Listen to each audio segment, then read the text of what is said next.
Welcome to Mobility Shop.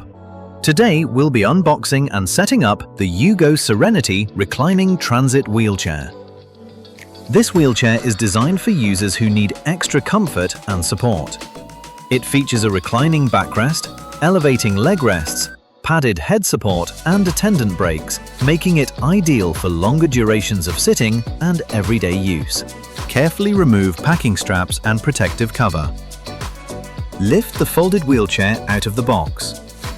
It's always best to lift using the main frame rather than the armrests or footrests. Place the wheelchair upright on a level surface. Hold both push handles while gently pressing down on the seat upholstery until the wheelchair is fully open. Check that the frame has locked into position before continuing. It's important to apply the parking brakes before assembling the reclining wheelchair.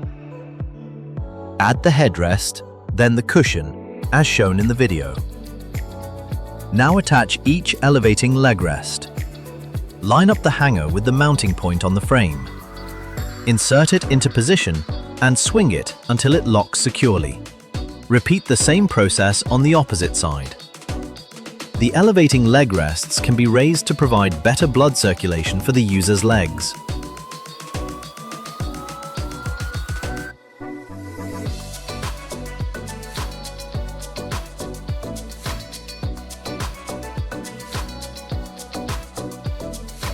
Now your Yugo Serenity reclining wheelchair is ready to use. You can recline it to a comfortable angle and relax.